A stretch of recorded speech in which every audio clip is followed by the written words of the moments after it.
자, 우리가 본문 말씀을 다시 한번 읽어볼게요. 창세기 3장 15절 말씀 보니까 내가 너로 여자와 원수가 되게 하고 너의 후손도 여자의 후손과 원수가 되게 하리니 여자의 후손은 내 머리를 상하게 할 것이요 너는 그의 발꿈치를 상하게 할 것이니라 하시고. 자, 오늘 창세기 3장 15절 말씀을 통해서 구속사의 큰 맥을 이해하자, 이런 제목으로 같이 말씀을 나누도록 하겠습니다. 자, 우리가 신앙생활을 하는 데 있어서 이제 성경을 가지고 하잖아요. 성경을 읽으면서 그 속에서 하나님이 우리에게 말씀하시는 거, 하나님이 계시하시는 그런 뜻들을 이해하면서 그렇게 신앙생활들을 해나가는데, 우리가 성경을 읽으면서 이게 뭐 66권이죠. 엄청나게 많은 시간의 간격 속에서 많은 저자들이 이렇게 기록을 해놨기 때문에 뭐 시대적인 배경이나 문화나 이런 것들을 보면은 좀 다른 것 같고 또 내용이 상이한 것 같고 이런 것 같지만, 사실은 성령님께서 참 저자가 되시기 때문에 통일성이 있단 말이에요. 그래서 그 통일성을 이해하고 성경을 읽어야만 이 성경이 시대와 사람과 역사 속에서 다르게 말씀하시는 것 같지만 사실 하나를 말씀하신다는 것을 우리가 분명히 알 수가 있는 거예요.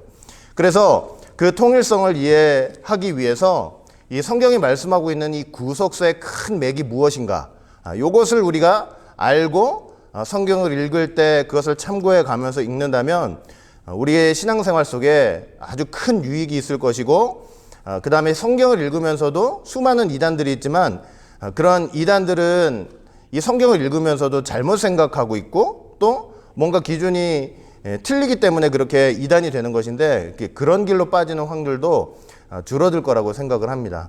그래서 오늘은 이 구속사의 큰 맥을, 사실은 뭐 제목이 거창하지만 이걸 뭐 정말 세부적으로 한다 그러면야 이게 하루 이틀 갖고 될 일이겠습니까? 그렇지만 짧은 시간 동안 간단하게 우리가 좀 정리를 해보는 그런 시간을 갖도록 하겠습니다. 하나님의 창조서부터 간단하게 이 구속사의 큰 맥을 이해할 수 있도록 좀 정리를 해보는 시간을 가질게요. 자, 먼저 하나님의 창조의 역사부터 좀 보면요, 하나님께서 천지를 창조하셨죠. 6일 동안 창조하시고 7일째 안식을 하셨습니다.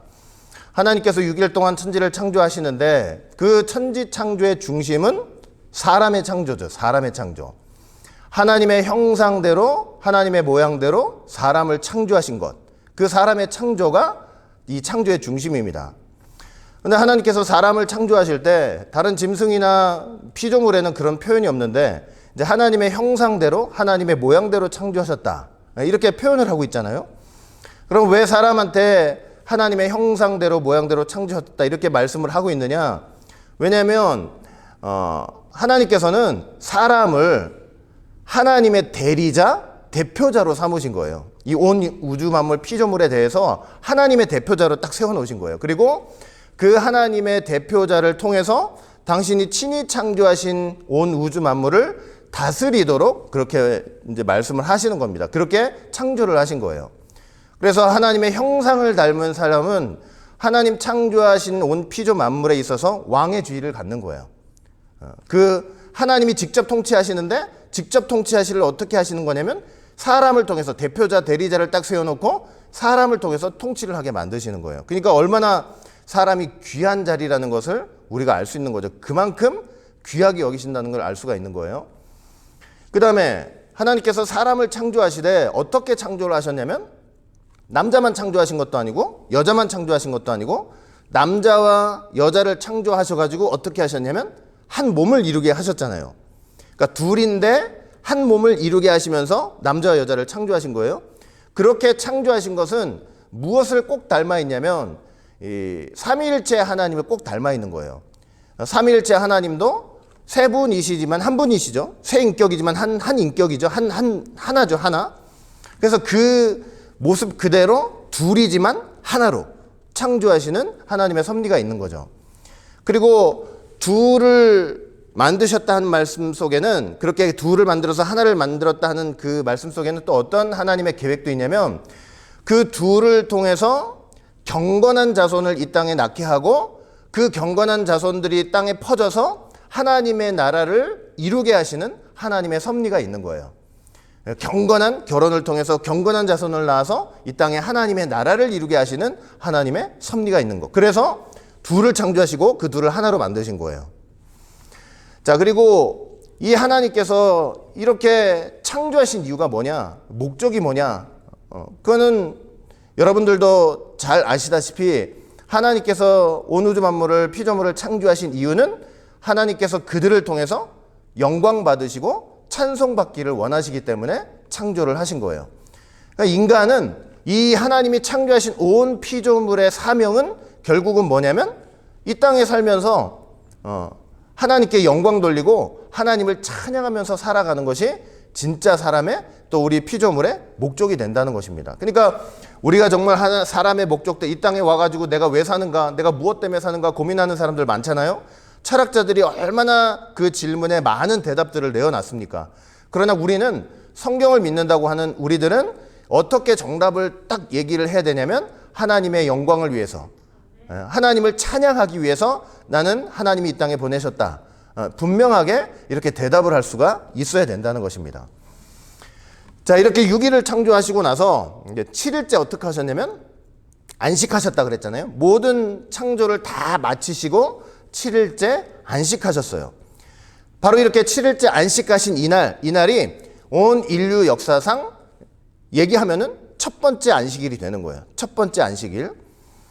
자, 그런데 하나님께서 이렇게 첫 번째 안식일 날 안식하셨다고 했는데 이날에 하나님께서 이제 무엇을 하기 원하시느냐면 우리가 창세기 2장 그때도 한번 읽어봤지만 하나님께서는 제7일째를 거룩하게 하사 복 주셨다고 말씀을 했잖아요. 거룩하게 했다는 것은 뭐냐면 다른 날들과 특별히 구분을 해가지고 그날에 복을 주셨다고 말씀을 하고 있어요. 그래서 특별히 거룩하게 구별된 날이죠. 그리고 복 주셨다고 했는데 제가 복이라는 것에 대해서 설명 한번 드린 적 있죠. 그 복이라는 단어 원어적인 의미로 볼 때 하나님 앞에 절한다는 의미가 있어요. 절한다. 그러니까 하나님께서는 이날에 뭘 하기를 원하시냐면 6일 동안 창조했던 그 피조물, 특별히 그 피조물의 대표자가 누구냐면 사람이잖아요. 그 사람이 하나님 앞에 절하고 하나님을 예배하고 하나님은 그 예배를 받으시면서 영광 받으시고 찬양 받으시고 기뻐하시기를 원하시는 거예요. 그게 7일째 안식했다는 그런 의미가 되는 것입니다. 그러니까 인간에게 있어서 여러분 복이 뭐예요? 복. 인간에게 있어서 참 복이라는 것은 뭐냐면 제가 여러 번 말씀드리지만 물질을 많이 받아서 뭐 해서 이게 아니고 하나님 앞에 무릎 꿇는 게 하나님 앞에 예배하는 것이 복 중에 최고 복이 되는 거예요. 그게 창조의 본래 모습이에요. 창조 본래의 모습. 그리고 그게 바로 안식이에요. 진짜 안식. 우리 안식 뭐 주일날 쉰다, 안식한다, 안식일날 쉰다 이럴 때 안식이라고 하면은 그냥 아무 일도 안 하고 놀고 먹고 쉬는 날로 생각하지만 창조의 그 역사 속에서 볼 때 안식이라는 것은 뭐냐면 사람은 하나님 앞에 경배를 하고 하나님은 그를 통해서 영광 받으시고 이게 바로 뭐냐면 참된 안식 세계가 되는 거예요. 자, 이런 안식 세계, 이런 첫 번째 안식일이죠. 자, 그런데 이런 상황 속에서 뭐가 있었냐면 사람의 타락이 있었습니다. 사람의 타락이 있었죠. 사람의 타락이 있었다는 것은 어떤 것을 의미하냐면 첫 번째 안식일, 하나님이 천지를 6일 동안 창조하시고 7일째 안식하신 그 인류 역사상 첫 번째 안식일이 깨졌다는 것을 의미하는 거예요. 그러니까 여러분 안식일 우리 맨날 주일 지켜야 된다고 주일 지키지 않으면 안 된다고 이렇게 얘기하는데 인류 역사 속에서 제일 먼저 첫 번째로 안식일을 깬 사람이 누구예요? 아담과 하와인 거예요. 이 첫 조상들이 안식일을 깨버렸어요. 하나님의 안식 세계를 깨트려 버린 거예요. 그래서 그 7일째 안식하던 안식일이 이제 안식이 깨어져 버린 것입니다. 여러분 그렇기 때문에 우리가 지금요. 그래서 지금 우리가 지키는 안식일은 이렇게 깨어진 안식일이 아니에요. 6일 창조하시고 7일째 토요일날 안식하셨잖아요. 근데 우리는 지금 그걸 지키지 않고 있죠. 그 안식은 하나님의 그 타락, 이 사람의 타락의 역사 속에서 깨어진 안식일이 됐기 때문에 우리 그걸 지키는 게 아니에요. 우리는 어떤 안식일을 지키고 있냐면 깨어진 안식인데 십자가를 통해서 회복된 안식일을 지키고 있는 거예요. 하나님이 사람이 타락했는데 어떻게 하나님이 안식해요? 그러니까 그 사람이 이제 하나님의 그 구속 역사를 통해서 사람이 그 타락한 상태에서 회복이 돼야만 하나님 마음에 안식이 있을 거 아니에요. 그러니까 우리는 어떤 안식일을 지키는 거냐면 깨어진 안식일을 지키는 것이 아니고 십자가를 통해서 회복된 안식일, 그래서 구원 완성의 안식일은 주일을 지키고 있는 거예요. 분명히 아시겠죠? 자, 이렇게 이제 주일을 지키는 것이고, 이 아담과 하와가 이 첫 번째 안식일을 깨가지고 이렇게 하나님 안식 세계를 이렇게 흐트러 놨는데, 어떻게 안식일을 깼냐면 뱀의 말을 듣고 어떻게 했어요? 하나님 말씀에 불순종했잖아요. 그리고 그 불순종이 바로 뭐냐면 죄죠, 죄. 그 죄 때문에 타락의 길을 걸어갔기 때문에 안식이 깨진 거예요. 타락이 일어난 거예요. 그러니까 여러분, 우리는 죄라는 것을 생각할 때 무엇이 죄냐? 무엇이 되냐? 하나님 믿는 사람들은 분명하게 이게 정립이 돼 있어야 돼요. 무엇이 죄냐면 밖에 나가서 사기치고 나쁜 거 다 죄지만, 그거는 이 본성 타락의 결과로 나타나는 거고, 진짜 정말 우리가 생각해야 될 중요한 죄가 뭐냐면 하나님 말씀에 불순종하는 게 가장 큰 죄가 되는 거예요. 그게 가장 무서운 죄가 되는 거예요. 그래서 그 죄 때문에, 말씀을 불순종한 죄 때문에 죄를 짓고 인류는 타락을 하게 된 거죠. 그리고 그 타락의 결과 어떤 일이 발생했냐면, 로마서 보시면 이렇게 말씀하고 있죠. 한 사람으로 말미암아 죄가 세상에 들어오고 죄로 말미암아 사망이 왔나니 이와 같이 모든 사람이 죄를 지었으므로 사망이 모든 사람에게 이르렀느니라 말씀하고 있어요. 어떻게 한 사람이 지었는데 모든 사람이 죄를 짓게 돼요? 왜 이렇게 되는 거예요? 제가 아까 말씀드렸죠. 아담은 그냥 세워진 사람이 아니고 하나님의 대표자, 그렇죠? 인류의 대표자로 딱 세워진 거 아니에요. 그랬기 때문에 아담이 타락하고 죄를 진다고 했을 때는 그 후손들에게도 다 영향이 있는 거예요. 그래서 그 한 사람으로 말미암아 아담의 후손들은 다 죄 속에서 태어나가지고 어디를 향해서 가는 거예요? 사망을 향해서 가는 거예요. 왜 옛날에 그런 표현 많이 했죠? 사람이 태어나가지고 무덤을 갖고 태어난다고 얘기를 하잖아요.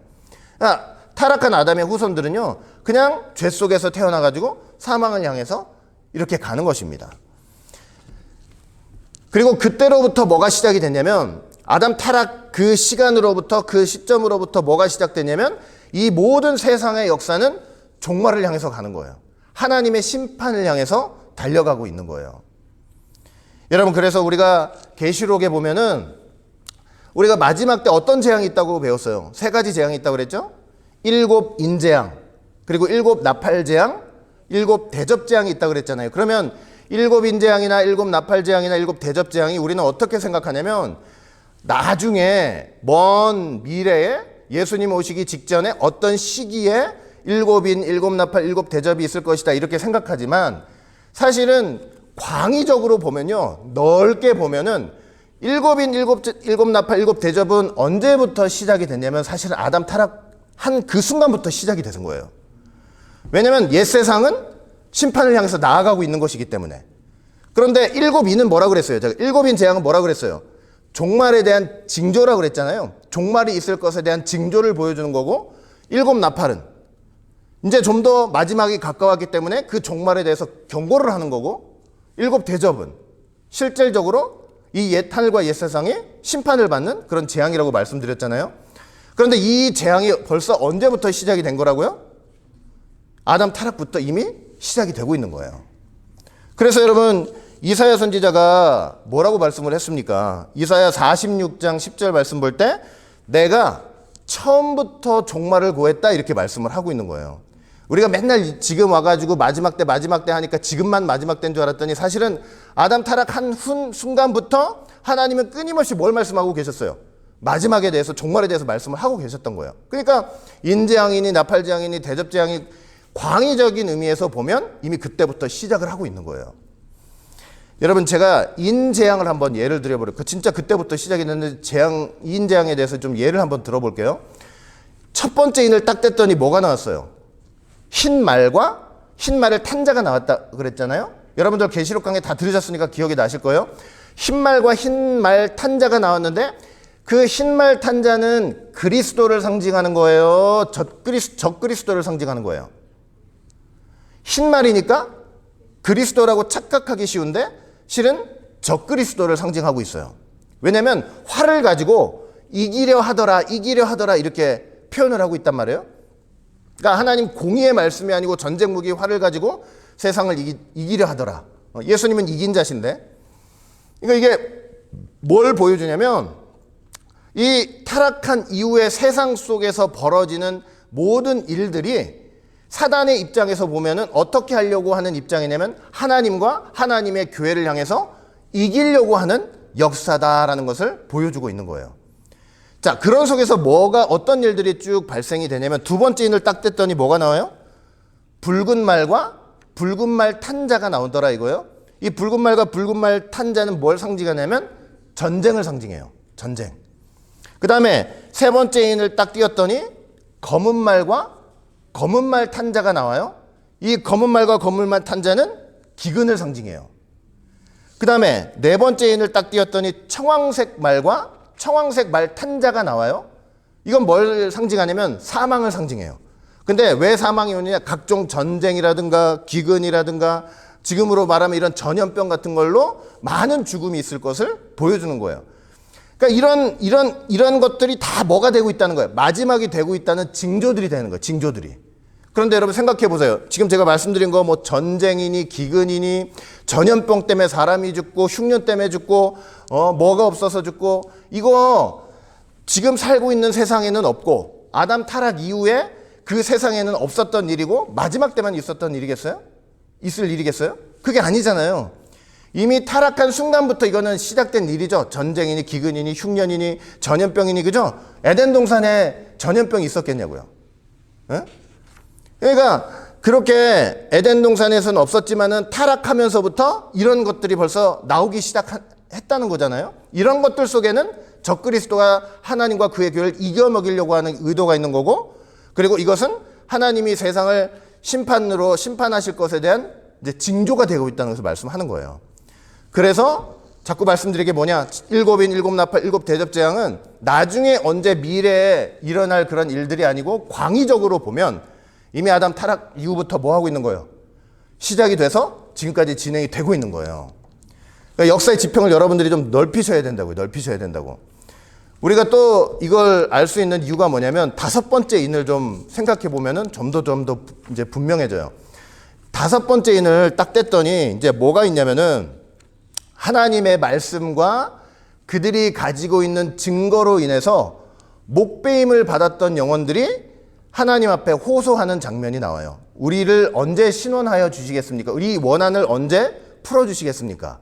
그러면 이 하나님의 말씀과 그들이 가진 증거 때문에 목배임을 받은 영혼들은 이 땅에서 순교한 영혼들을 가리키는 거죠. 이거는 이 하나님의 역사 속에서 순교한 영혼들을 생각해 볼 때 그 순교의 가장 첫 번째 사람이 누구예요? 구속사 속에서 보면 누가 가장 먼저 죽은 거예요? 하나님의 뜻 안에서 볼 때 아벨이죠. 아벨. 그러니까 아벨서부터 시작해가지고 하나님의 말씀과 그들이 가진 증거 때문에 순교당한 모든 영혼들을 다 가리키는 거예요. 자, 그런데 이 사람들이 이제 하나님 앞에 막 호소해. 우리가 이렇게 억울하게 흘린 피를 언제 신원해 주시겠습니까? 언제 원수를 갚아 주시겠습니까? 이랬더니 음성이 들리는데 하나님께서 뭐냐면 뭘 딱 주시냐면 흰 두루마기를 딱 주시는 거예요. 흰 두루마기를 딱 주시면서 야, 이거 입고 잠시 쉬고 있어라. 그러면서 순교의 수가 차기까지, 앞으로도 너희와 같은 순교자들이 많이 나올 건데 그 순교의 수가 차기까지 이 흰 두루마기를 입고 잠시 쉬고 있으라 이렇게 말씀을 하시는 응답이 와요. 그런데 이제 여기서 우리가 이 시대적 배경이라든가 이제 이게 어떤 기준이 되는가를 알 수 있는 것이 뭐냐면 흰 두루마기예요. 흰 두루마기. 흰 두루마기는 이건 구원의 옷이죠. 그 다음에 승리의 옷이죠. 그리고 의의 옷이 돼요. 그런데 이거 보세요. 아벨이 죽는 순간, 이제 구약 때 아벨이 죽는 순간 이 흰 두루마기를 아벨한테 입혀줄 수가 없어요. 아벨이 죽는 순간에. 왜냐하면 이 흰 두루마기는 언제 나오는 거예요, 이거는? 네, 여러분 계시록 7장 14절 보니까 이렇게 되어 있어요. 계시록 7장 14절. 어린 양의 피에 그 옷을 씻어 희게 하였다 말씀하고 있는 거예요. 그러니까 흰 두루마기는요, 어떻게 희게 되는 거예요? 오직 어린 양의 피로서만 희게 되는 거예요. 그러니까 이 흰 두루마기는 아벨이 아무리 의롭게 죽었다 할지라도, 억울하고 의로운 상황 속에서 죽었다 할지라도 그때 줄 수는 없는 거예요. 아벨한테 언제 입혀줄 수 있는 거예요? 예수님께서 십자가에 달리셔가지고 6시간 동안 피를 흘리셨잖아요. 그 피를 흘리시는 순간 그 피 때문에 흰 두루마기가 나오는 거예요. 그래서 입혀주실 수가 있는 거예요.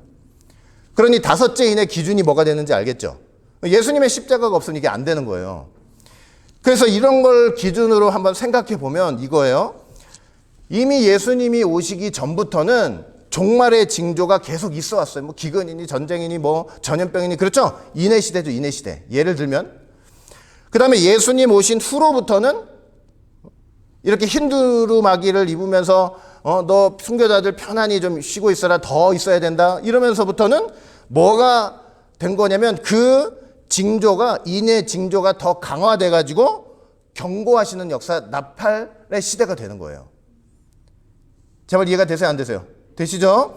그러니까 도식적으로 물론 딱딱 구분할 수는 없어요. 왜냐하면 뭐 전쟁이니 전염병 같은 게 지금도 있잖아요. 그러니까 이게 막 시간적인 순서대로 딱딱딱딱 구분할 수 없지만은 그 인의 역사, 징조의 역사가 더욱더 지금은 강화돼서 있기 때문에 양상은 똑같은 것 같아도 더 강화되어 있기 때문에 이걸 나팔이라고 하는 거예요. 경고인 거예요, 경고. 너 마지막 때가 더 가까웠어 하는 경고의 역할을 하는 거예요. 그러니까 우리가 지금 아담 타락 이후로 재앙의 시대를 살고 있구나. 하나님이 이 세상을 심판하시기 위해서 재앙의 시대를 심판하시는 재앙의 시대를 살고 있구나 하는 것에 대한 인식은 여러분들이 분명히 갖고 계셔야 되는 거예요. 근데 우리는 분명히 알 것은 뭐냐면, 알 수 있는 것은 뭐냐면 지금이 분명히 경고의 시대라는 거예요. 지금은 우리가 경고의 시대를 살고 있다는 건 분명한 거예요. 맨날 원로 목사님이 그렇죠, 막 지금이 어떤 때냐고, 어떤 때인 줄 아냐고 소를 말씀을 하시면서 소 꼬리 중에 꼬리 부분에 꼬리 중에서도 마지막이라고 막 그런 말씀 하신 적이 많았는데, 그러니까 나팔의 시대를 살면서도 마지막 나팔의 시대를 살고 있는 게 분명한 거예요. 그만큼 마지막 때가 가까웠다는 경고의 나팔이 불려지고 있는 시대, 그런 시대를 사는 것만큼은 분명하다는 사실이죠. 그러니까 이렇게 아담 타락 후의 옛 하늘과 옛 세상은 어떻게 되냐면 이 세 가지 재앙을 통해서 끊임없이 징조, 그리고 경고, 그리고 나중에는 심판하시면서 멸망을 향해서, 심판을 향해서 달려가고 있는 거예요. 그러니까 여러분들 아까 교동문 읽으시면서 그랬죠. 보라, 옛 하늘과 옛 땅 다 어떻게 됐다고 그랬어요. 사라지고 새 하늘과 새 땅이 온다 그랬잖아요. 이 새 재앙을 통해서 옛 세상은 없어지고 새로운 세상이 도래하게 되는 것이죠. 우리가 그런 상황에서 사는 거예요. 그런데 이거 보세요. 그런데 아담 타락 후의 세상이 일곱인 일곱 나팔 일곱 대접쟁을 통해서 이제 멸망을 향해서 가는데, 그 멸망을 향해서 가는 세상 속에 누가 있느냐? 문제는 뭐냐? 누가 있느냐? 하나님이 창세 전에 택한 백성들이 있는 거예요. 그러면 그 택한 백성들이 그 멸망하는 세상 속에서 같이 멸망하면 돼요, 안 돼요? 안 되잖아요, 안 되죠. 그래서 하나님이 그들을 위한, 하나님이 만세전 창세전 택하신 백성들을 구원하시기 위한 하나님의 독특하고 특별한 구원 계획이 있는데, 그게 바로 뭐냐면 여러분들 오늘 읽으신 창세기 3장 15절 말씀인 거예요. 이 땅에 누구를 보내시겠다는 거? 여자의 후손을 보내시겠다는 거. 이거는 아담이 타락하고 나서 갑자기 하나님이 든 생각으로 말씀하신 게 아니고 이미 창세 전에 아들과 아버지가 예를 들어서 딱 마주 대앉고 앉으셔가지고, 야, 타락이 있으면 너는 육신을 입고 내려가서 그 공의를 만족시키기 위해서 죄 값을 다 치르고 네 백성을 십자가 지고 네 백성을 구원해야 된다, 이제 이런 구속 언약이 있잖아요. 그 언약대로 하나님께서 창세기 3장 15절에 뭐냐? 여자의 후손을 보내시겠다 약속을 하시는 거예요. 그러니까 재앙의 시대 속에 살 수 있는 방법은 뭐냐면 이 여자의 후손을 보내주시겠다는 이 약속 하나밖에 없는 거예요. 제가 저번 주에 그래서 말씀드렸듯이 이런 세상 속에서 의인이 되는 길은 그래서 뭐예요? 이 약속 안에 있는 길 밖에는 없는 거예요. 나머지 세상은요, 이 세 가지 재앙을 통해서 다 멸망을 향해서 지금 힘차게 가고 있는 거예요. 아시겠죠? 자, 그런데 한번 보세요. 이제 창세기 3장 15절에 여자의 후손을 보내주시겠다고 말씀하셨는데, 사실은 사람들 입장에서 보면 막연하죠. 그 아담의 후손들 엄청나게 많을 텐데 그 중에 여자의 후손이 누구냐? 막막할 수 있잖아요. 심지어 이 아담의 아내 하와는요, 가인을 낳고 나서 무슨 생각을 했어요? 가인을 낳고 나서 여호와로 말미암아 득남하였다 이렇게 얘기를 하면서 이 가인이 여호와 하나님께서 약속하신 여자의 후손인 줄 착각까지 했잖아요, 사실은. 그러니까 막막할 수 있어요. 여자의 후손이다 그러면은 그럼 우린 여자의 후손을 그 언약 안에서 그 여자의 후손을 바라봐야 되는데, 아니 어떻게 어디를 바라봐야 되지? 방향을 가르쳐 주셔야 우리가 바라볼 거 아니에요? 그래서 뭐냐면 아담 타락 이후에 20대 만에 누구를 찾으셨냐면 아브라함을 찾으신 거예요. 그래서 아브라함은요, 우리가 바라봐야 될 방향이 되는 거예요. 이 땅에서 이 멸망당하는 세상, 하나님의 심판을 당하는 세상 속에서 우리는 어디를 바라봐야 되느냐? 어디를 바라봐야 되는 거예요? 바라볼 수 있는 방향을 주신 거예요. 그게 바로 뭐냐면 아브라함이에요. 아브라함은요, 하나님께서 우리에게 복을 주시는데 어떻게 복을 주시는 거냐면 하늘에서 복을 주셔야 되는데 아브라함이라는 통로를 통해서 복을 주시기로 작정을 하신 거예요. 그래서 아브라함을 부르신 거예요. 부르셔가지고 뭐 하셨느냐? 언약하셨어요. 약속을 하세요. 어떤 약속을 하시냐면 이런 약속을 하셔요. 땅의 모든 족속이 너를 인하여 복을 얻을 것이니라. 그리고 내 씨로 말미암아, 너의 씨로 말미암아, 아브라함의 씨로 말미암아 천하 만민이 복을 얻을 것이다. 이렇게 말씀을 하고 있는 거예요. 그러니까 아브라함한테 뭐냐면 너로 인하여, 그리고 내 씨로 말미암아. 그러니까 결국은 뭐냐면 아브라함 안에서 아브라함의 씨로, 아브라함의 후손으로 말미암아 천하 만민이 복을 받는다는 그런 얘기인데, 이것은 뭐냐면 아브라함의 후손 가운데 누가 있다는 것을 말씀하는 거예요. 여자의 후손이 오실 거라는 것을 보여주고 있는 거죠. 그러니까 이게 뭐냐면 계시가 시대가 가면 갈수록 좀 더 분명해지는 역사예요. 처음에는 여자의 후손으로만 말씀을 하셨잖아요. 그런데 나중에 아브라함 부르셔가지고 너로 말미암아 네 안에서, 그러니까 뭐냐면 이제는 단순하게 여자의 후손이 아니고 그 여자의 후손은 누구의 씨로 오시는 거예요? 아브라함의 씨로 오신다는 것을 말씀을 하고 있는 거죠. 그러니까 뭐냐면 언약이라는 건 항상 있잖아요. 처음에는 조금 막연할 수 있지만 이 구속사 속에서 성경을 통해서 보면 점점 하나님이 우리가 잘 찾아갈 수 있도록 어떻게 해주시냐면 분명하게 이렇게 구체화시켜 주시고 밝혀 주시는 그런 역사가 있는 거예요. 자, 그러면 이제 우리의 시선이 어디로 가 있어야 돼요? 아브라함한테 가 있어야죠. 아브라함한테. 여러분, 지금 세상 보세요.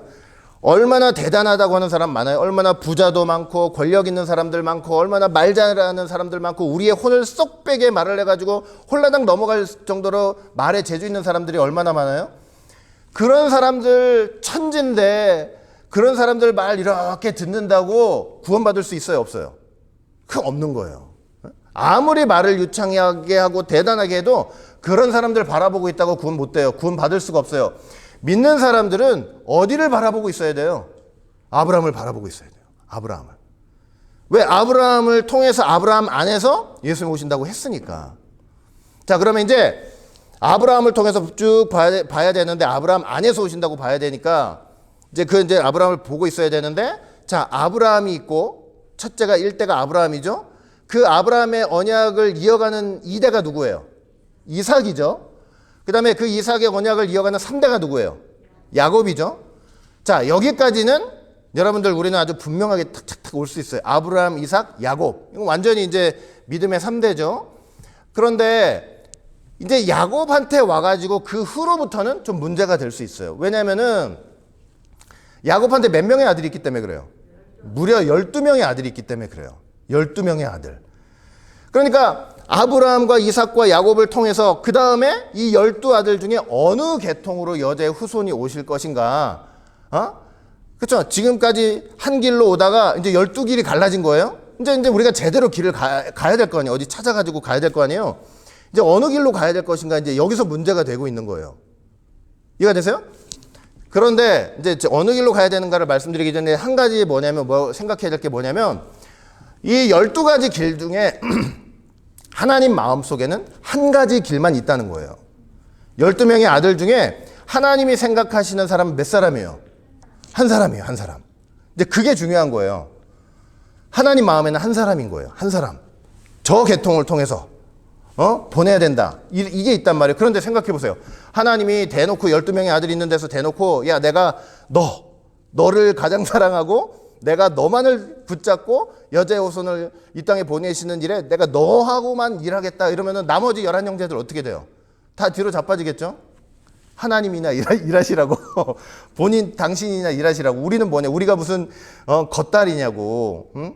우리도 야곱의 자손들이고 언약 자손인데 그렇게 아무리 하나님이시라도 그렇게 할 수 있냐고 하면서 얼마나 실망을 하고 하나님 앞에 반항하겠냐고요. 생각해 보세요. 뻔히 여러분 20명이 있는데 당신만 천국 간다고 이러면은 나머지 사람들은 어떻게 돼요?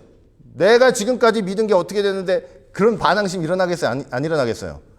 그러니까 하나님이 뭐냐면 그 마음에 생각하시는 한 사람을 통해서 뜻을 다 이루실 때까지는 어떻게 하는 거냐면 야 12명 다 언약 백성이야 이러시는 거예요. 에? 너희들이 다 하나님의 백성이고 다 언약의 자손들이야. 이렇게 하시는 거예요. 이렇게. 그러면서 뭐냐면 그 생각하신 하나를 통해서 뜻을 이루실 때까지 다 데리고 일을 하시는 거예요. 전부 다 데리고 일을 하시는 거예요. 실제로 그럼 나머지 사람들 뭐 억울해서 어떡하니 이러지만 나중에 역사를 보면요 어떻게 되는지 알아요. 하나님이 생각하시는 그 한 사람 빼고는 다 나가 자빠지는 거예요. 중간에. 실제로 역사를 보면 누가 뭐 억울하고 나는 뭐 이게 억울할 것도 없이 역사가 지나다 보면은 어떤 상황 속에서 그냥 자빠져요. 다. 그러니까 여러분 그걸 먼저 생각하시라고요. 그걸 먼저. 자, 그러면 이제 이 12명의 아들 중에 어떤 계통이냐 이제 우리가 그걸 어떻게 알 수 있냐면 이제 야곱 다음에 12명인데 야곱이 죽을 때 12명의 아들한테 유언을 남겨요. 유언을 남기는데 그 야곱의 유언을 들어보면 여자의 후손이 예수님이 어떤 계통을 통해서 올 것이다 라는 것을 우리가 알 수가 있어요. 자, 12명의 아들을 다 유언하는데 우리가 그걸 다 볼 수는 없고 이 여자의 후손 메시아가 오는 길에 대해서 언급을 한 아들이 몇 명이 있냐면 몇 명 있을 것 같아요? 12명의 아들 중에 이 여자의 후손 메시아 예수님이 오신다 하는 그 계통으로 언급된 자식이 2명 있어요. 그 2명이 누구냐면 4번째 아들 유다하고 11번째 아들 요셉이에요. 그러니까 2명, 그러니까 12명 중에서 이제 2명으로 좁혀진 거예요. 근데 사실은 아니 예수님은 한 분이신데 어떻게 2계통으로 같이 올 수 있나 이렇게 생각할 수 있잖아요. 그러나 야곱의 유언을 통해서 보면은 2계통으로 말씀을 하고 있어요. 자, 먼저 4번째 아들 유다에 대해서 뭐라고 했는지를 제가 한번 읽어볼 테니까 들어보세요. 창세기 49장 10절 말씀인데 홀이 유다를 떠나지 아니하며 칠이자의 지팡이가 그 발 사이에서 떠나지 아니하시기를 실로가 오시기까지 미치리니 그에게 모든 백성이 복종하리로다. 이렇게 유언을 해놨어요. 야곱이 유다한테, 4번째 아들 유다한테. 자, 그러면 이제 보세요. 여기 지금 홀이 나오죠. 홀. 그 다음에 뭐가 나오냐면 칠이자의 지팡이가 나오죠. 홀과 칠이자의 지팡이는 왕권을 상징하는 거예요. 그러니까 유다한테 유다의 계통 속에서 왕권을 가진 자가 나올 것이다 이렇게 예언을 해놨는데 그걸로 끝난 것이 아니고 그 왕권이 언제까지 될 것이다, 언제까지 그 왕권을 너희들은 이어가게 될 것이다 예언을 해놨냐면 실로가 오시기까지. 근데 실로가 누구예요? 실로가 평강을 주는 자죠. 예수님이에요. 평강의 왕이신 예수님을 가리키는 거죠. 그러니까 예수님이 오실 때까지 유다 지파에서 누군가 왕권을 잡기 시작해가지고 그 왕권이 예수님 오실 때까지는 계속 유지될 것이다 이렇게 얘기를 하는 거예요. 그러니까 유다를 통해서 이게 출현할 것을, 예수님이 오실 것을 이제 예언을 해놓은 거죠. 그 전까지 왕권까지 가지고 있으면서. 근데 이게 어디서부터 실현이 되는 거예요? 다윗서부터 실현되는 거예요. 자, 그래서 이렇게 첫 번째는 뭐냐면 유다를 통해서 이 실로가 오신다 하는 그 내용이 하나가 있어요. 자, 그러면 이제 이걸로 만약에 맞췄다면 우리가 헷갈릴 일이 없죠. 그냥 유다만 바라보면 되니까. 그런데 이걸로만 맞추면 또 안 되는 거예요. 이건 뭐냐면 이 혈과 육으로 이어진 족보라서 예수님이 이 족보로만 오시면요 예수님 우리가 믿을 필요가 없어요. 혈과 육으로만 된 족보기 때문에. 자, 그런데 11번째 아들 요셉에 대해서도 요 이제 예언을 해놓은 거예요. 뭐라고 예언을 했냐면 이렇게 말씀하고 있어요. 창세기 49장 24절 보면 요셉의 활이 도리어 견강하며 그의 팔이 힘이 있으니 야곱의 전능자의 손을 힘입음이라. 그로부터 요셉으로부터 이스라엘의 반석인 목자가 나는도다 이렇게 말씀을 하고 있는 거예요. 그러니까 보세요. 요셉으로부터도 누가 나오신대요? 이스라엘의 반석이 되신 목자가 나오신다 이렇게 말씀을 하고 있잖아요. 그러면 이스라엘의 반석이신 목자는 누굴 가리키는 거겠어요? 예수님을 가리키는 거예요. 그러니까 자, 야곱까지는 무난하게 왔는데 이 야곱으로부터 12아들 어느 길로 가야 되느냐, 어느 길을 주목하고 있어야 되느냐, 이제 이걸 딱 봤더니 이게 한 가지 길이면 우리가 그냥 그것만 쫓아가면 되는데 2가지로 딱 말씀을 하셨단 말이에요. 그러면은 예수님이 쪼개져서 오는 거예요? 쪼개져가지고 반쪽으로 쭉 나눠져가지고 이렇게 오는 거예요? 왜 두 가지 길을 말씀하셨을까요? 왜? 왜냐면 제가 이 부분은 사실 간단하게 설명드린 적이 있죠. 예수님이 유다의 계통으로 오신다고 할 때는 예수님의 무엇과 관련된 부분이라고 그랬어요? 인성과 관련된 부분이라고 그랬죠. 예수님이 요셉 계통을 통해서 오신다고 할 때는 예수님의 무엇과 관련돼 있어요? 신성과 관련된 부분이에요. 실제로 요셉이 왜 신성과 관련된 부분이 되느냐? 이제 그걸 우리가 알아야 되겠죠. 왜 요셉이 예수님의 신성과 관련된 부분이 되느냐? 그 계통으로 오는 게 왜 신성과 관련된 부분이냐? 우리가 어떻게 그걸 알 수 있냐면 야곱이 있잖아요. 이 요셉한테 이제 뭐라고 얘기를 했냐면 요셉이 애굽의 국무총리로 있으면서 낳은 두 아들이 있었죠. 우리 수요일 날 기억나시죠? 그 두 아들이 누구예요? 그렇죠. 므낫세와 에브라임이죠. 참 17살 때 형제들의 팔림, 형제들한테 팔려가지고 10년 동안 남의 집에서 종살이, 2년 동안 옥살이, 얼마나 억울한 게 많아요. 만약에 보통 사람이 그런 억울함을 당했으면 총리가 돼가지고 제일 먼저 하고 싶은 일이 뭐겠어요? 일단 나를 팔아버린 저 형제들을 쓸어버리고, 두 번째, 내가 신이 지키려고 그 아내를 지키려고 오히려 뿌리치고 나갔는데 나를 옥에 가던 시위대장 보디발부터 찾아가지고 목을 치고, 보통 사람 같으면 그런 생각부터 했을 거예요. 그런데 요셉이 그렇게 되기까지 자신을 이렇게 이끌어 주시고 섭리하신 하나님의 그 선한 섭리를 깨닫고 제일 먼저 한 일이 뭐라고 그랬다고 그랬어요? 므낫세, 내가 다 잊어버리겠다. 얼마나 위대합니까? 다 잊고 에브라임, 하나님이 창성케 해주시는 그 역사 속에 내가 그거 누리며 가겠다. 이게 얼마나 위대한 신앙입니까? 우리는 뭐가 안 돼요? 에브라임은 좋은데, 에브라임은 좋아요. 창성케는 되고 싶은데 므낫세는 하고 싶지가 않아요. 그렇잖아요. 내 안에 또 참 용서하기가 힘든 사람들이 있단 말이에요. 여러분들 안에도 있지 않겠어요? 제가 이제 50이 가까이 오는데 이런 세월을 살면서도 용서하기가 쉽지 않은 사람들이 있는데, 여러분들 70, 80 사신 분들은 저보다 30년을 더 사셨는데 그 마음에 한이 없겠냐고요. 더 있을 수가 있죠. 그런데 므낫세, 므낫세 얼마나 위대합니까? 제가 그거 설교해 놓고 이제 마음에 우리 집사람하고도 얘기를 했어요. 이제 우리도 잊어버려야 되는 거 아니야? 어떤 사람들을 생각하면서 이제 그런 얘기를 나눈 적도 있어요. 그런데 어쨌든 이 두 아들을 야곱이, 할아버지가 그 요셉한테 뭐라고 그랬냐면, 야, 네가 애굽에서 낳은 두 아들 므낫세하고 에브라임을 내가 내 자식을 삼을게 라고 얘기를 한 거예요. 그러면 요셉은 어떻게 돼요? 요셉이 야곱의 아들인데 요셉이 낳은 두 아들을 갖다가 아들 자리로, 그 시므온과 르우벤이나 시므온처럼 자기 아들 자리로 갖다 놓으면 요셉은 붕 뜨잖아요. 그러니까 족보에서 빠지는 거예요, 쉽게 얘기를 하면. 그러니까 실제로 보면 그 12지파 중에 요셉 지파가 있다고 그랬어요, 없다고 그랬어요? 없고, 그 요셉이 낳은 두 아들 므낫세와 에브라임 지파가 르우벤, 시므온 지파처럼 딱 올라와 있는 거 아니에요. 그러니까 요셉은 뭐냐면 족보에서 빠진 자가 되는 거예요. 그래서 요셉은 어떤 계통을 상징하냐면, 여러분 성경에서 족보 없는 사람의 대표적 사람 누구예요? 멜기세덱이죠. 그러니까 요셉은 멜기세덱의 반차를 잇는 존재로서, 족보가 없는 존재로서 지금 상징화되어 있는 거예요.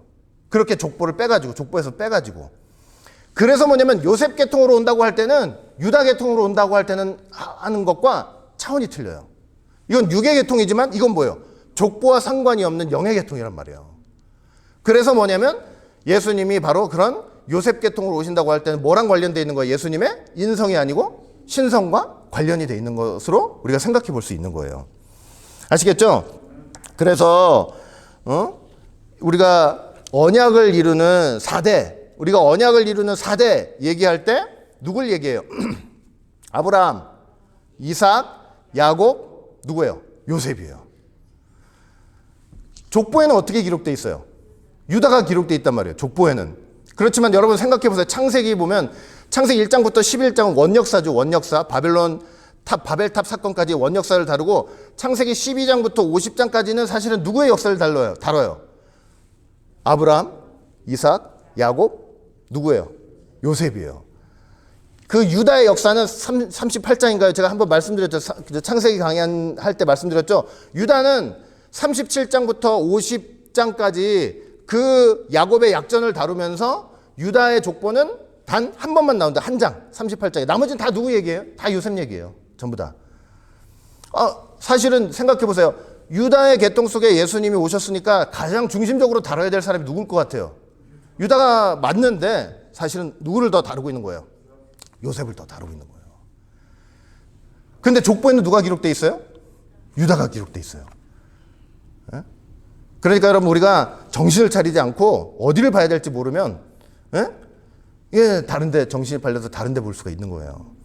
여러분, 비록 족보에는 유다가 기록돼 있지만 실제로 참 장자는 요셉이라고 제가 말씀드리는 게 아니고 성경이 그렇게 말씀을 하고 있어요. 어디에 그렇게 돼 있어요? 역대상 5장 1절부터 2절 말씀 그렇게 돼 있죠. 자, 이거 한번 찾아볼게요. 자, 한번 찾아보세요. 성경 찾아보세요. 좀 저기 하시더라도 역대상 5장 1절부터 2절.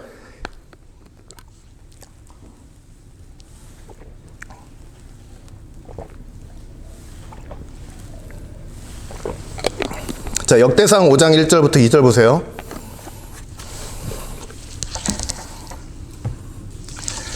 자, 역대상 5장 1절부터 2절. 자, 찾으셨죠? 우리 같이 한번 천천히 읽어볼게요. 천천히 어떤 말씀이 있는지 잘 한번 천천히 읽어보세요. 자, 시작. 이스라엘의 장자 르우벤의 아들들은 이러하니라. 르우벤은 장자라도 그 아비의 침상을 더럽게 하였으므로 장자의 명분이 이스라엘의 아들 요셉의 자손에게로 돌아갔으나 족보에는 장자의 명문대로 기록할 것이 아니니라. 유다는 형제보다 뛰어나고 주권자가 유다로 말미암아 났을지라도 장자의 명분은 요셉에게 있느니라. 그렇죠? 그러니까 분명히 족보에는 유다가 기록되어 있는데도 불구하고 진짜 장자는 누구라는 거예요? 요셉이에요. 그럼 요셉은 왜 유괴족보에 기록되어 있지 않아요? 영예족보니까 유괴족보에 기록할 수가 없는 거예요. 알겠죠? 그래서 보세요. 유다를 통해서 오신 야곱까지 왔어요. 아브라함, 이삭, 야곱까지 왔는데 그 다음부터 이제 길이 나눠지는데 유다를 통해서 오신다. 그건 뭐냐면 아브라함과 다윗의 자손으로 오신 예수님의 인성을 증거하는 거고, 그 다음에 요셉을 통해서 오시는 그 예수님, 그 계통은 아브라함에게 약속하셨던 네 안에서 너의 씨, 그가 혈통과 상관이 없는 멜기세덱의 족보, 유괴 족보와 상관없는 멜기세덱의 반차를 좇는 그런 분인 것을 증거를 하는 거예요. 요셉 계통으로 오신다 할 때는 신성을 증거하는 거죠. 자, 그러면 실제 아마 이런 배경 속에서 실제 이스라엘의 역사를 한번 생각해 볼까요? 아까 말씀드렸죠. 야곱까지 왔어요. 12명이 다 있어요. 하나님 마음은 하나예요. 다 내가 너만이야, 내가 너만 사랑해 이러면 나머지 어떻게 돼? 반란 일어난다고 그랬죠. 그럼 내가 뭐하러 교회 나오냐고 이렇게 될 거 아니에요? 그러니까 다 언약의 자손이야 이렇게 얘기를 했어요. 그래가지고 이제 그렇게 해가지고는 이스라엘의 역사라는 게 쭉 진행이 되는데, 그런 속에서, 그 역사 속에서 어떤 일이 일어나는지를 한번 보자고요. 자, 야곱의 12아들이 다 선민이다, 하나님의 언약의 자손이다 이렇게 약속을 하시면서 하나님은 어떻게 하시냐면 끝까지 이끌어 가시는 거예요. 끝까지 이끌어 가세요. 가뭄이 들어가지고 요셉이 총리로 있을 때 야곱이 70가족과 함께 애굽으로 들어가게 됐죠. 거기서 몇 년을 지냈어요?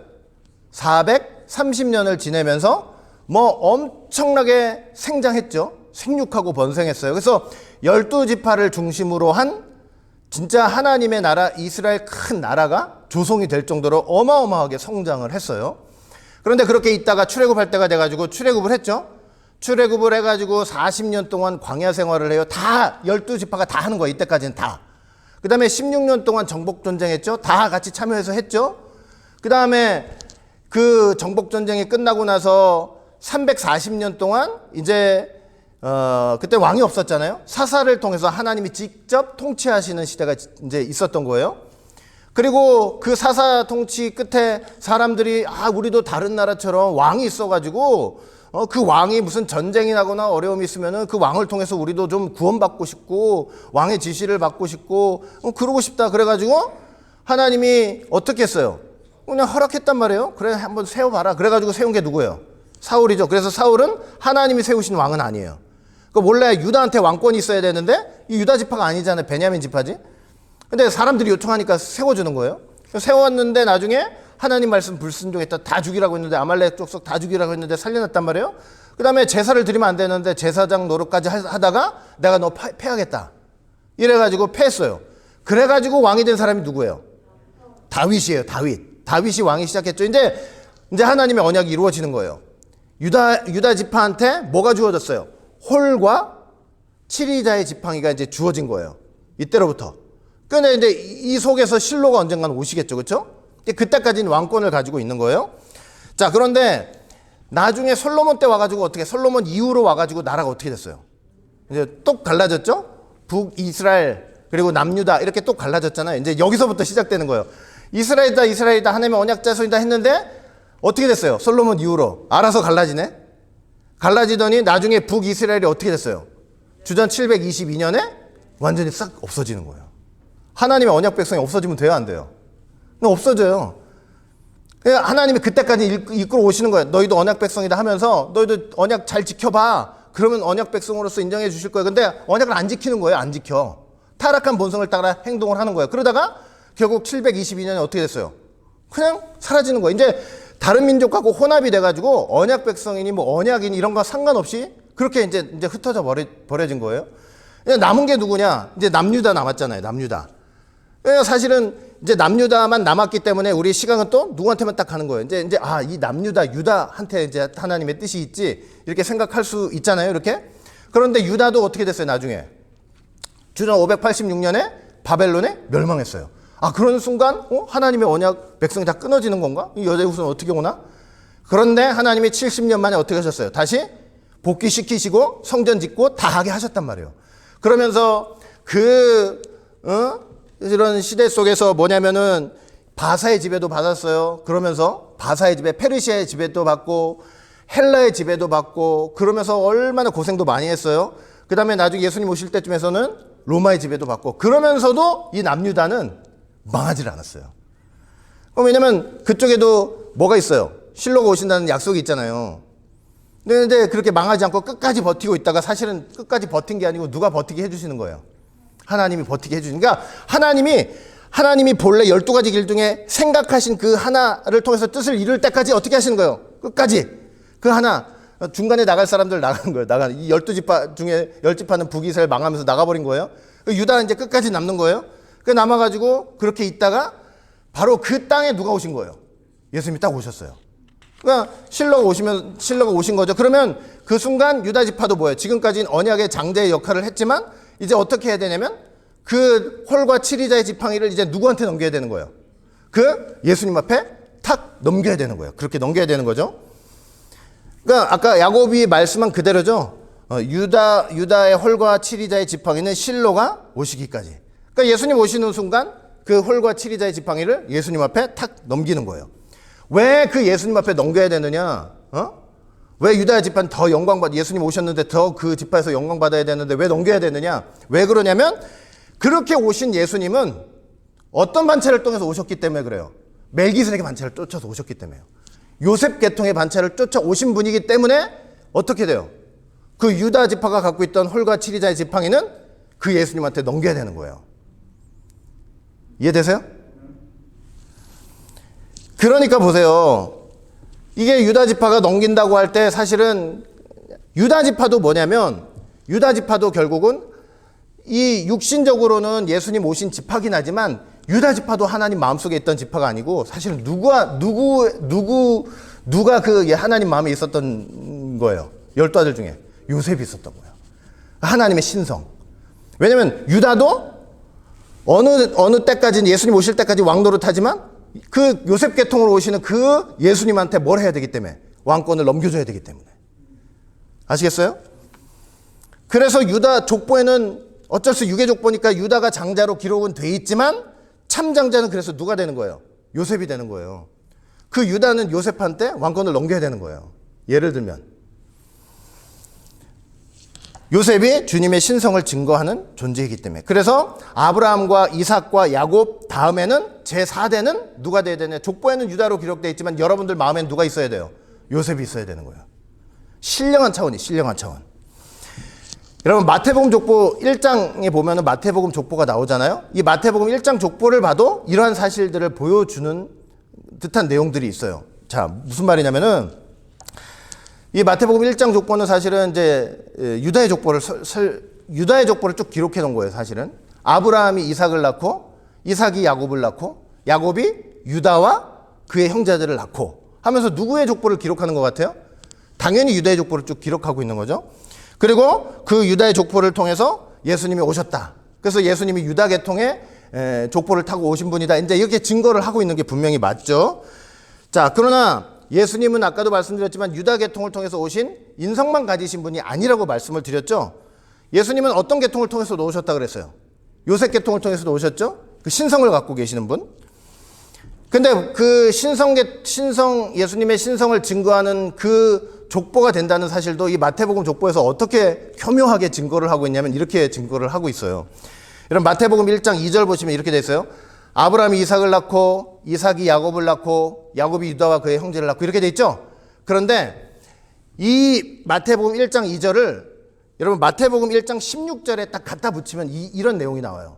마태복음 1장 16절에 뭐가 돼 있냐면 야곱은 마리아의 남편 요셉을 낳았으니 이렇게 돼 있어요. 그래 보세요. 마태복음 1장 2절을 마태복음 1장 16절에 딱 갖다 붙이면 어떻게 돼요? 아브라함이 이삭을 낳고 이삭이 야곱을 낳고 야곱은 요셉을 낳으니 이렇게 되고 그 요셉을 통해서 예수님 오셨다는 게 증거가 되는 거예요. 좀 어렵죠? 하나도 안 어렵죠? 다 이해가 되시죠? 분명하게. 이렇게 하면 그렇게 연결을 시켜버리면 어떻게 되냐면 아브라함이 이삭을 낳고 이삭이 야곱을 낳고 야곱이 요셉을 낳으니라 이렇게 되는 거예요. 그러니까 마태복음 1장 족보는 유다 계통을 통해서 오신 그 예수님만 증거하고 있는 것이 아니고 요셉 계통을 통해서도 오신 예수님을 사실은 보이지 않게 숨어서 증거를 하고 있는 그런 족보가 되는 거예요. 신령한 족보. 그 요셉과 연결될 때는 뭐 보세요.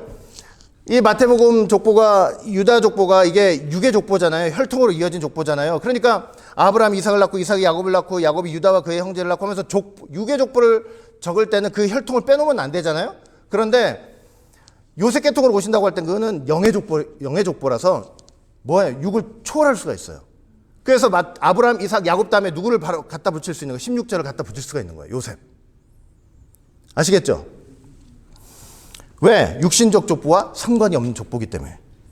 그러니까 우리가요, 예수님을 잘 깨닫지 못하면요, 예수님이 어떤 분인지에 대해서 정확하게 깨닫지 못하면 아브라함, 이삭, 야곱, 유다와 그의 형제를 낳고 이 족보에 붙게 돼요. 그러나 예수님을 잘 깨닫고 그분이 어떤 분인지를 정확히 믿고 고백하고 깨닫는 순간은 사실은 아브라함이 이삭을 낳고 이삭이 야곱을 낳고 야곱이 요셉을 낳으니라 하는 그 족보에 우리가 붙을 수 있는 거예요. 궁극적으로 우리가 그 족보에 붙어 있어야 돼요. 그 족보에. 궁극적으로. 횃불 언약을 이루는 4대죠, 이게. 아브라함, 이삭, 야곱, 요셉. 유다가 아니라 요셉이잖아요, 요셉. 응? 우리가 이 계통에 붙어야 되는 거예요. 여러분, 우리가 구속사 공부를 통해서 그러나 공부할 때는 다 누구를 배우고 있어요? 유다 계통을 다 배우는 거죠. 아브라함, 이삭, 야곱, 유다. 그래가지고 42대 쭉 그 공부를 다 하고 있잖아요. 구속사 공부를 통해서 다 하고 있죠. 그 예수님이 오시는 길이에요. 예수님이 오시는 길이죠. 그 길 끝에 서 계시는 예수님은 요셉 계통을 통해서 오신 분이에요. 그러니까 뭐냐면 우리가 이렇게 구속사 공부를 쭉 해나가면서 항상 그 공부를 통해서 뭘 바라보고 있어야 되냐면 이 공부 끝에 계신 예수님이 어떤 분인가에 대한 그 바라봄이 있어야 돼요. 그리고 그분이 어떤 분인가를 정확히 깨달아야 되고. 그러니까 그 열심히 공부하는데 지식이 막 쌓여 나가는데 우리가 이 공부하면서 예수님을 바라보지 못하면 그 공부는 헛된 공부고 그냥 육의 족보를 배우는 걸로 끝나는 거예요. 유다의 족보에 붙어가지고 거기서 끝나버리는 거예요. 그러나 여러분들이 공부하시면서 끊임없이 예수님을 생각하고 예수님의 십자가 은혜에 감사하고 그 복음에 감사 감격하는 이런 시각과 그런 바라봄이 있다면 여러분들 족보가 어떻게 되냐? 아브라함, 이삭, 야곱, 요셉으로 가는 거예요. 여러분 이거 보세요. 그러니까 우리는 궁극적으로 혈과 육과 상관없는 족보에 가서 붙어야 되는 거예요. 왜 그러냐면 요한복음 1장 12절 13절 볼게요.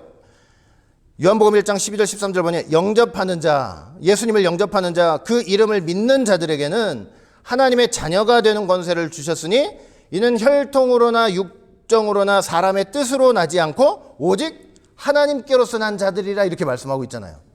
그러니까 뭐냐면 여러분 우리가 아브라함, 이삭, 야곱, 유다 이 족보를 쭉 배우는 이유가 뭐냐? 아이러니하게도 족보를 쭉 배우는 이유는 족보 없는 사람들이 되기 위해서요. 하나님으로부터 난 사람들이 되기 위해서요. 예수님 믿고 영접하면은 뭐래 여기 지금 보니까 하나님 자녀가 된 사람들은 혈통으로나 육적으로나 사람의 뜻으로 난 자들이 아니고 하나님으로부터 난 자들이 된다 그랬잖아요. 그러니까 우리가 열심히 족보를 배우는 이유는 아이러니하게도 뭐라고요? 족보 없는 자가 되기 위해서요. 하나님으로부터 난 자들이 되기 위해서요. 그러니까 저와 여러분들은 아브라함, 이삭, 야곱, 요셉 계통, 횃불 언약을 이루는 4대 족보에 접붙임된 사람들인 것을 여러분들 꼭 믿으시기를 바라겠습니다. 예수님을 믿고 이 아브라함 언약 안에 거하게 된 언약 백성들이에요. 그리고 하나님 안에서 여러분들은 뭐냐면 신령한 사람들이에요. 진짜 예수 믿는 사람들은 하나님 안에서 어떤 사람들이라고요? 신령한 사람들이에요. 신령한 사람들. 육의 사람들이 아니고 육의 족보에 기록된 사람들이 아니고 하늘의 족보에 기록되는 신령한 사람들이란 말이에요. 그러니까 이 세상 족보에는 찾을래야 찾을 수 없이 하늘 족보에 기록된 사람들은 찾을 수가 없는 거죠. 언약 안에서 인친 자들. 결국 일곱인, 일곱 나팔, 일곱 대접 그 세상이 종말과 심판을 향해서 나아가는 그런 세상 속에서 승리해가지고 어린 양과 함께 시온산에 설 자들이라는 것을 여러분들 꼭 믿으시길 바라겠습니다. 이런 이해를 가지고 성경 읽으면서 진짜 바른 구속사의 맥을 가지고 승리하시는 여러분들이 되시기를 주의 이름으로 축원하겠습니다. 기도합니다. 사랑과 내가 풍성한